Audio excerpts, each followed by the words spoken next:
So Hazard didn't make the Chelsea squad. In today's question of the day, tell me who was subbed in for him if you had him in your starting 11.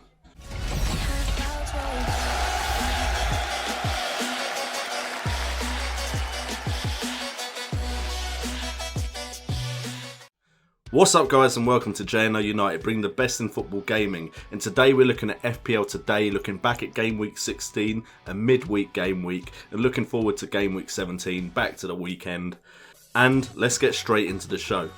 So it was an okay week for me. I got 1 point above the average was 48 and I managed to get 49 points. The highest score of the game week was 154 points, so I was quite a bit behind that. And I ended up on a game week rank of just over 1.8 million. My total points is now at 898 points, just shy of that 900 mark. Hopefully I'm over 1,000 by the time the Christmas period is up. And my overall rank now is 26,944. So I have dropped a little bit, which is unfortunate, but in the grand scheme of things, I was going to have a game week where I didn't rise sooner or later, and it's not too bad a drop for me. In the classic and head-to-head leagues, it is the first week for a while where I've had red arrows, but in most leagues I didn't drop too much, and in some I stayed exactly where I was, so not too bad a game week overall for my team. Let me know in the comments how well you did. The dream team without a captain would have scored you 148 points, and the star man was Adam Lallana. His price coming in with a total points of that many, with Coutinho out, with Firmino blanking, with Mane quite expensive, Lallana is starting to become a very noticeable option in that Liverpool midfield. I'm now watching him and tempted to bring him in for Firmino, but part of me still believes Firmino will come in with a good score at some point. But Lallana is looking very tasty. And then my bae Tom Heaton came in with 12 points. I benched him. Burnley lost, but West Ham won a penalty and Tom Heaton, in his glory, saved it, and then Noble scored the rebound. So while I'm happy that West Ham won, I kind of didn't want Tom Heaton to outscore Ben Foster, who left it until like the 89th, 90th minute to concede, which took away my Foster and Macaulay points. So I really wish I played Tom Heaton. Christian Eriksen is starting to consistently return now and starting to look like a good fantasy football option. I'll be honest, I've always said I don't think he's that consistent. He'll get some good scores and then he'll go off the boil. But it looks like he could be finding some consistency, and he's definitely the best Tottenham midfield option that I can see right now. And Origi is starting to come to the forefront as a Liverpool option. He's now scored 4 in 4 games, so he's definitely a consistent attacking option in that Liverpool front line. Will he keep his place when Coutinho is back? That is yet to see, with Firmino going off the boil a little bit. Potentially, Origi could keep his place, so we'll have to keep an eye on that Liverpool side. And Man United are starting to get some results. Pogba and Ibrahimovic are starting to look like they could become possible options for us. If you picked Ibra over Harry Kane coming into the last 2 game weeks, you'd be laughing right now because Harry Kane has blanked twice, and a lot of us were banking on Harry Kane points with Aguero being banned. So the star of the week, and I could have given it to Lallana, but I'm going to go with Christian Eriksen just because he's come back with a few double point hauls now.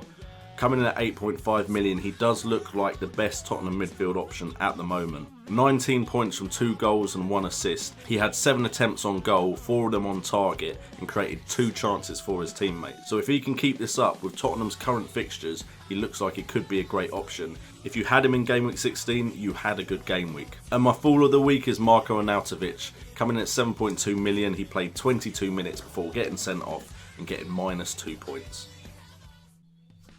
So moving on to game week 17 and looking at the fixtures, there are some fixtures that I think there could be some good points in, and there is fixtures there that could really make or break your FPL season. We have Chelsea visiting Selhurst Park against Crystal Palace.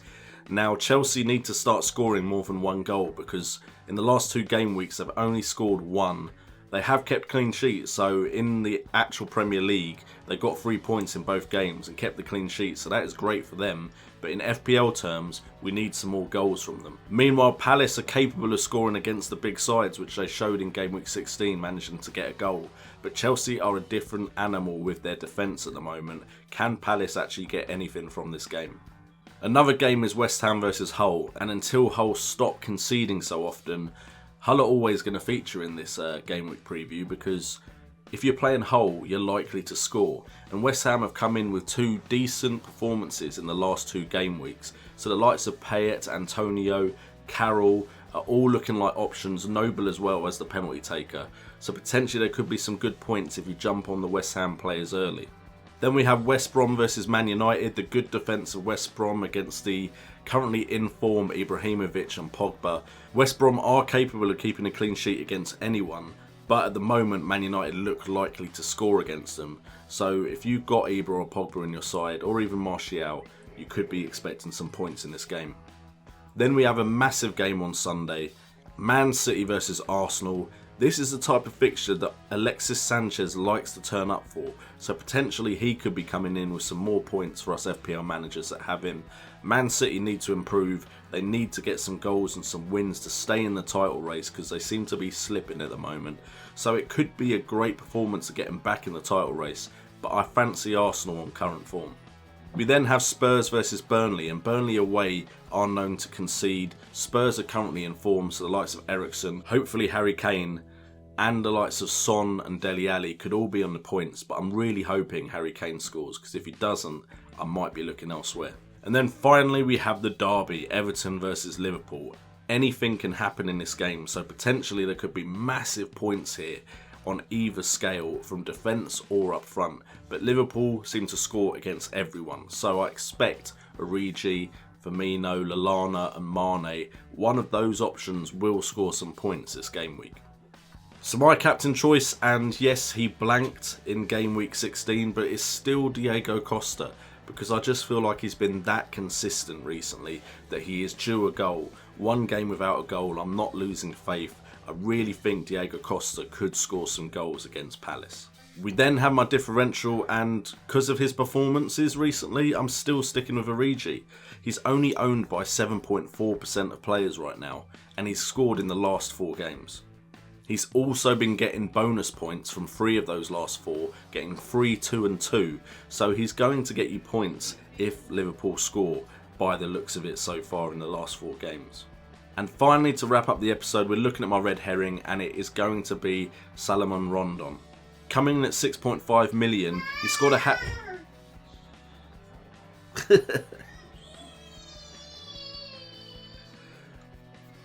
And that is what my daughter thinks of Salomon Rondon. Coming off of game week 16 where he scored a hat-trick. Before that he went 3 games without scoring. And his next 3 games are against Man United away, Arsenal at home and Southampton at home. So the truth is I don't really fancy West Brom to be scoring lots of goals or Rondon to be getting lots of points. But a bandwagon will have started off of that hat-trick. Anyway guys, thank you so much for tuning in to FPL Today as always.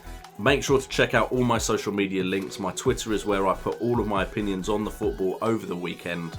Check out my Patreon if you want to support me and the channel, and check out the description for other ways to support me. I've been JNO, you guys have been awesome, and remember, it's all about the game.